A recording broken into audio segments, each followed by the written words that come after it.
નમસ્કાર મિત્રો, સ્વાગત છે તમારું જાગૃત નાગરિક ચેનલ પર। મિત્રો, આજના વિડીયોમાં આપણે જોઈશું કે જગદીશ મહેતાએ ગોપાલ ઇટાલિયા અને ભાજપના નેતા વિશે એવી વાતો કહી છે જે ખરેખર જાણવા જેવી છે અને બંને પક્ષોએ કઈ રીતે પોતાનું વર્ચસ્વ ઊભું કરવા જનતાના કામો કર્યા અને જનતાની નજરમાં સારા અને ખરાબ બન્યા। આ બધી જ વાતો જગદીશ મહેતાએ આ વિડીયોમાં જણાવી છે, જેથી આ વિડીયો અંત સુધી જરૂર જોજો અને અમને જણાવજો કે ખરેખર જગદીશ મહેતાની વાત સાચી છે। તો ચાલો જાણીએ સંપૂર્ણ હકીકત। એક ગામડામાં આવી એક ફનની વાર્તા આવે, બહુ બિલકુલ ટૂંકમાં, કે એક ડેડકીએ એના ધણીને ડેડકાને કીધું કે આ હાથી જે રોજ આપણી પાસેથી નીકળે છે ને, એની નજર મને કઈ બરાબર લાગતી નથી, મારી સામું જોઈને વાંકાતરાહી નજર કરે છે। ડેડકાએ કાંતિભાઈ વાળી કરી, કાંતિભાઈ અમૃતિયા વાળી। ઈ કે અરે હાથીની આ મજાલ કે તારી સામે વાંકીતરાહી નજરે જુએ, આવવા દે કે હાથીને। એટલે એણે હાથીને આવવાની રાહ જોઈ, પછી એક ઝાડવામાં મોટું દોરડું ઝાડવામાં બાંધ્યું ને પછી એમ કે ગાળીઓ નાખીને હાથીને પકડી લેશું। પણ પછી પાછો ડેડકાને વિચાર આવ્યો કે હાથી છે એ કદાચ ઝાડવાને આમ ઉપાડી નાખી જાય, મૂળ હોતું ઉપાડી લઈ જાય તો શું કરવું? એટલે ઝાડવા ઉપર ભરોસો નથી કરવો। એ કે બરાબર છે। એણે પોતાના શરીરે એ વીંટી રાખ્યું ડેડકાએ, હવે ક્યાં જાય એમ બોલો। આમાં દરેકને પોતાનો પાવર તો બતાવવાની હોય ને। ડેડકાએ દોરડું પોતાના શરીર ઉપર વીંટોળ્યું કે ઝાડવાને કદાચ ઢહડીને લઈ જાય હાથી, મને ક્યાં લઈ જાય એમ। પછી રાહ જોઈને બેઠો, હાથી તો હાથી હોતા નીકળ્યો, એટલે ડેડકાએ દોરડું નાખ્યું હાથીની હૂંઢમાં। હવે હાથીને કઈ ખબર હોય કે આમાં શું છે? એ તો એની મસ્તીની ચાલમાં ગયો, ડેડકું ઢહડાતું કૂટાતું આમ ગળથોડિયા ગાતું મંડ્યો હાલવા ડેડકાને, કારણ કે ડેડકાએ તો બાંધ્યું તું પોતે, હાથીને તો ખબર નહીં કે આવું કોઈએ કઈ દોરડું નાખ્યું છે। પછી ઓલી ડેડકી વાહે જુએ કે શું થયું, એટલે જોયું કે ઓહો આ તો ગળથોડિયા ખાય છે ડેડકું। એણે કીધું ડેડકાને કે સુંગાળા, એટલે કે તમે જે વેર આમ આમ પડકાર દેનારા, કે સુંગાળા હવે છોડો, તમે છોડો હાથીને, આ બધું છોડી દો, હવે તમે જે પડકાર ફેંકો તે છોડી દો, એમ જતું કરો। તો ઓલો સુંગાળા ડેડકાએ કીધું સુંગાળો તો થોડી પા સૂંઢાળો છોડે તો થાય ને, આ હલવાનું હવે ઈ મને જ્યાં ઢળી। આ કાંતિભાઈ અમૃતિયાએ આવું કર્યું। એટલે ભાઈ તમારે મોરબીનો પ્રશ્ન હતો, તમારે સૂંઢાળા એટલે કે વિસાવદરમાં ક્યાં ચેલેન્જ આપવાની જરૂર હતી? પછી ખાધા ગળથોલિયા, ગાંધીનગર ઉતરીને ગાંધીનગરથી પાછા આવ્યા, કોઈ કારણ વગરનો ધક્કો ખાધો। કાંતિભાઈ ગાંધીનગરના ત્યાં ઘોઘે જઈ આવ્યા, ડેલે હાથ દઈ આવ્યા વિધાનસભાના। જો આને ફનની પોલિટિક્સ કહેવાય, કોઈ મતલબ નથી।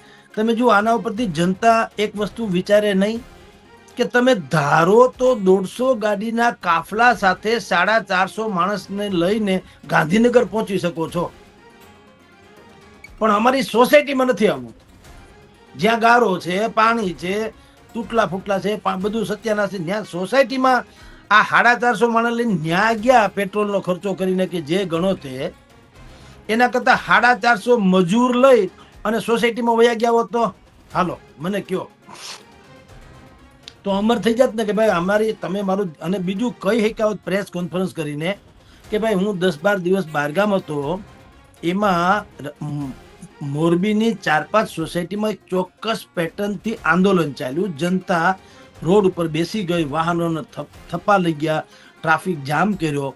પછી ખબર પડી મેં અહીંયા આવ્યા પછી કે શું હતું, એટલે ખ્યાલ આવ્યો કે ભાઈ એની સોસાયટીમાં પાણી ઘૂસી જતા હતા અને ગોઠણ બુડ ગારો કચરો બધું હતો, એટલે બધા આંદોલનને ચડ્યા હતા। હવે એમ કે હું મોરબી આવ્યો એટલે મેં તપાસ કરી હતી, મને એવું જાણવા પણ મળ્યું કે આ આંદોલન કેવળ જનતાનું સ્વયંભૂ નહોતું, આમ આદમી પાર્ટીના કેટલાક લોકોએ બુદ્ધિપૂર્વક શરૂ કરાવેલું। પણ છતાંય હું મોરબીનો લોકપ્રતિનિધિ છું, ભાજપનો ખાલી નહીં। મને 18 વરણે મત આપ્યા છે, એટલે દરેક જનતાની સમસ્યા મારી સમસ્યા।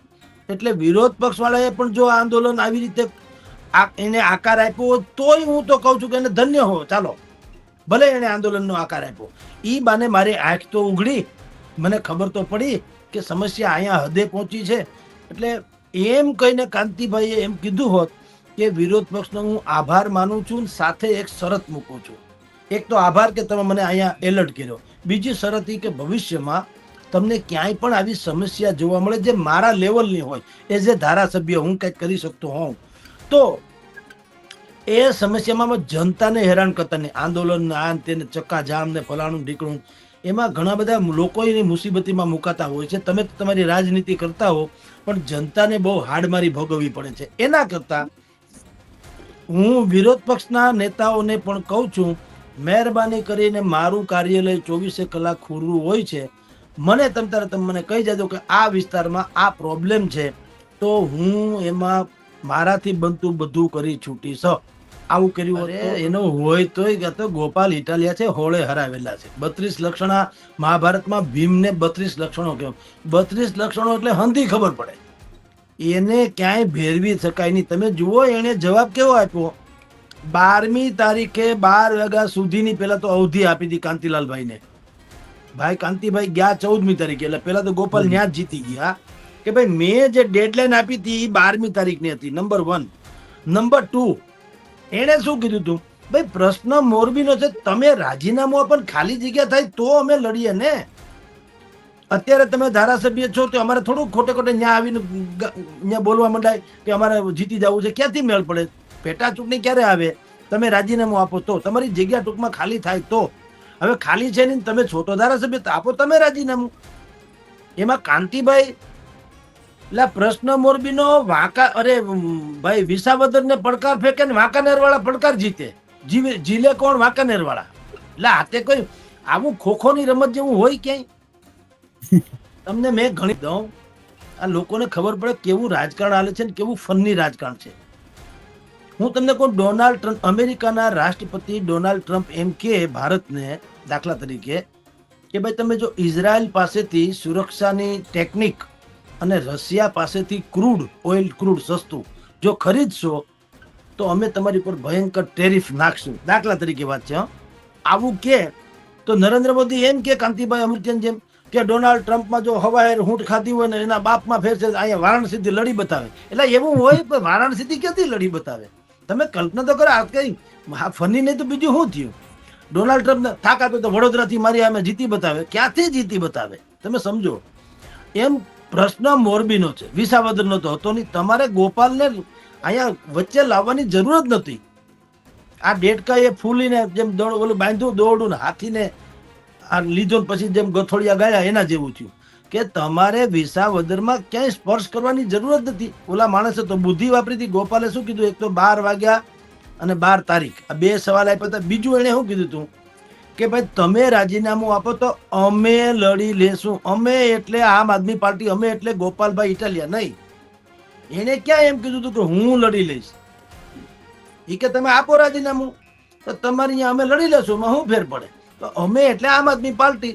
તો એમાં ગોપાલે ઉતરવાની જરૂર નથી. જો ગોપાલ અત્યારે અત્યારની સિચ્યુએશન, કાલની ખબર નથી, આજની કહું, અત્યાર સુધીમાં તો ગોપાલની ઇમેજ એવી છે કે એમાં કાંતિભાઈને હરાવવા માટે કે કોઈને હરાવવા માટે ગોપાલે સ્વયંમે અત્યારે ઉતરવાની જરૂર નથી.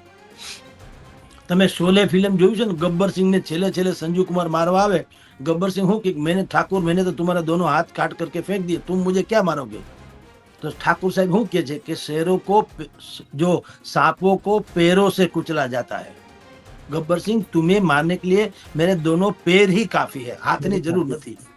એમ અત્યારે કાંતિભાઈને હરાવવા હોય, અત્યારે એનો દબદબો 100% છે મોરબીમાં, પણ શેઠ ગોપાલને પડકારવાની જરૂર નથી. આમ આદમીનો કોઈ પણ આવે તો અત્યારે કમસે કમ પડકાર તો આપી શકે એમ તો છે. આ ઇમેજ એવી અત્યારે ઊભી થઈ છે બજારમાં ગોપાલને કારણે. આમ આદમી પાર્ટીની પાર્ટી કોઈ મહાન નથી હો, ગોપાલ જ કહું છું. ગોપાલ ઇટાલિયાને કારણે અત્યારે ત્યાં કોઈ પણ માણસ ઉભા રહે તો ભલે કદાચ પછી છેલ્લે જીતવું હોય તો જીતી જતા હોય તો રામ જાણે શું થાય, પણ અત્યારે ફીણ લાવી દે એ તો નક્કી છે. આટલી વાત તો હકીકત છે. આખી કાયનાત ઉતરી પડી હતી વિસાવદરમાં. શું થયું? ગોપાલ જીત્યો, એક અકેલા સબ પે ભારી હો ગયા કે નહીં? તો જનતા જાગી ગઈ છે. એટલે કાંતિભાઈએ આવા ફનની પોલિટિક્સ કરવા કરતા એણે, મેં કીધું તેમ, આ 450-500 લોકોને લઈને બાકીની સોસાયટીમાં જો ધસમસીને ગયા હોત અને રોડ રસ્તા રિપેર કરાવીને પ્રેસ કોન્ફરન્સ કરી હોત કે ભાઈ હું કોઈ ફાટી પડ્યો એવી વાત નથી, પણ મારી હાથ કોકે ઉગાડી તો ખોટું શું છે? વિપક્ષે ભલે નહીં, વિપક્ષે એની રાજનીતિ ભલે કરી, પણ મારી જવાબદારી તો છે ને, મોરબીમાં હું ધારાસભ્ય તો છું. તો ધન્ય હો વિપક્ષને પણ એવું કીધું તો મોટા ન થઈ જાય કે ભાઈ ભલે એને રાજનીતિ ખેલી, ઉલટાનું એમ કહીને પણ એ વિપક્ષને એમ કે તમે રાજનીતિ ન ખેલો, પ્રશ્ન જો મોરબીનો છે તો આપો સહયોગ. તમે વિરોધ પક્ષ છો, દુશ્મન પક્ષ તો નથી. તમે પાકિસ્તાનના થોડા છો તો ભારતના ને, મોરબીના ને. તો આવો આપણે સાથે મળીને પ્રશ્ન સોલ્વ કરીએ. તમે જીતી જાઓ તેથી હું આવી સાથે એવું કીધું હોત તો આમ આદમી પાર્ટીને થોડોક શોભ થાત કે હાલો આપણે જરાક વધારે પડતું કરી નાખ્યું. અને એને કીધું હોત કાંતિભાઈએ કે ભાઈ આવી રીતે જનતાને તમે હવે લાવોમાં મેદાનમાં, એ તો ક્યારે આવવાનું થાય? મારે ત્યાં તમે પ્રશ્ન રજૂ કરો અને હું એમ કહું કે નહીં મારે કાંઈ સાંભળવું નથી, હવે હું તો હાંડ થઈ ગયો, ફરું મારે થાવે એમ, અને તમે થાય કરી લેજો તો ઠીક છે, તો તમારી વાત વ્યાજબી. પણ તમે મને હજી કંઈ કહેતા જ નથી તો હું કંઈ સહદેવ તો છું નહીં. ખરેખર તો જાગ્રત નેતાએ સહદેવ પણ દાખવવું જોઈએ, પણ બે ઘડી કહું એ એમ કહી શકે કાંતિભાઈ કે ભાઈ મારા મગજ બારું હતું કે આવું આવું અહીંયા સોસાયટીમાં પ્રશ્ન છે, તો ભલામણ મારું ધ્યાન દોર્યું હોત તો હું આ બધા તંત્રવાહકો છે શું કામના, collector, municipal commissioner, deputy commissioner બધાને લઈને આવ્યો હોત, લાવ લશ્કર લઈને રિપેર કરાવી નાખત. એમાં હું ભલામણ, કામ તો આપણે ક્યાં ખીચામાંથી દેવા છે. એવું કર્યું હોત તો કાંતિભાઈ અમૃતિયા મોટા થઈ ગયા હોત.